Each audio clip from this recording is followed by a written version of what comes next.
অঙ্গ পাচার বা অর্গান ট্রাফিকিং পৃথিবীতে গরিব মানুষদের জন্য এক ধরনের অভিশাপ স্বরূপ। এক্ষেত্রে যা হয়, অঙ্গ পাচারকারীরা দরিদ্র জনগোষ্ঠীকে টার্গেট করেন, যুদ্ধাহত অঞ্চলগুলোকে টার্গেট করে।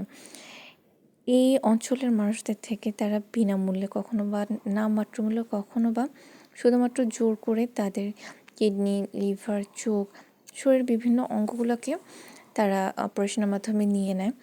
এবং এটার কারণে এই যে দুর্বল জনগোষ্ঠীটা, তারা তাদের আর্থিক দৈন্যতার সাথে সাথে শারীরিক সমস্যাগুলোর মাধ্যমে তো পৌঁছাই, তাদেরকে মৃত্যুর মুখোমুখিও হতে হয়।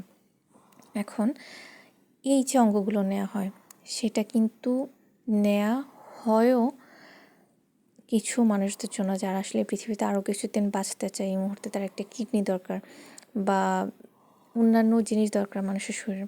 এটার কি কখনো কোনো সলভ হয় না বা হবে না? বৈজ্ঞানিক কোনো উপায় কি নেই? আচ্ছা, সে উপায়টা আমাদের শরীরেই আছে, কিন্তু সেটা নীতিগত কারণে এখনও এটাকে পুরোপুরিভাবে মানুষের কাছে উন্মুক্ত করা হয় না। তো সেটা কি? সেটা হচ্ছে যে আমাদের শরীরে অসংখ্য স্টেম সেল আছে, যে স্টেম সেলগুলোকে আপনি চাইলে অঙ্গে রূপান্তরিত করতে পারবেন। কিন্তু স্টেম সেল অনেক ধরনের আছে, মানে স্টেম সেল তো প্রকারভেদে অনেক রকম। তো যে স্টেম সেলটা এখানে সবচেয়ে ক্যারিজমেটিক সেটা হচ্ছে এমব্রায়োনিক স্টেম সেল। এখন এমব্রায়োনিক স্টেম সেলটা কি সেটা দেখি। মানুষের ডিম্বাণুকে যখন মানুষের শুক্রাণু নিষিক্ত করে, তখন হয় যে সেটা একটা জাইগোটে পরিণত হয়।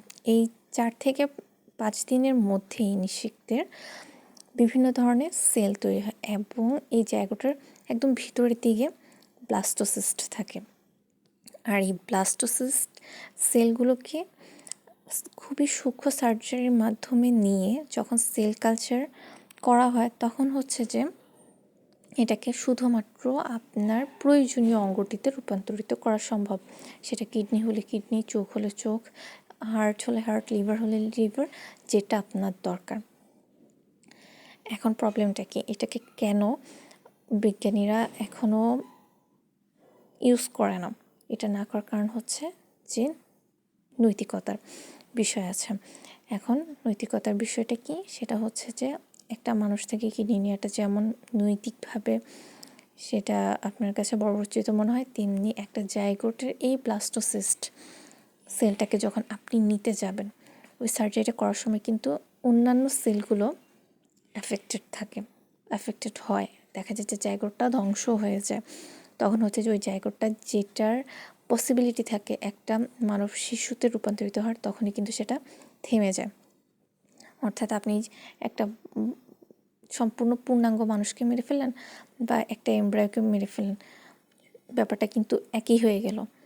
আপনি হয়তো চোখের সামনে পূর্ণাঙ্গ মানুষটাকে দেখছেন যে তার কিডনিটা নেওয়া হচ্ছে, তার কিডনির যে কাটাছেঁড়া দেখছেন, কিন্তু যে জায়গাটা নেওয়া হলো সেটাও কিন্তু একটা মানুষ হওয়ার যোগ্যতা রাখে। কিন্তু শুধুমাত্র ব্লাস্টোসিস্ট নেয়ার কারণে ওই সার্জারিটা করতে গেলে এই যে জায়গাটা ক্ষতিগ্রস্ত হয়, তখন আর এটা কোনো মানুষ শিশুতে রূপান্তরিত হতে পারে না। আর এই কারণে হচ্ছে যে এখন পর্যন্ত বিজ্ঞানীদের কাছে সমাধান থাকা সত্ত্বেও কিন্তু মানুষ এই অর্গান ট্রাফিকিংয়ের মতো জিনিসটা থামাতে পারছে না।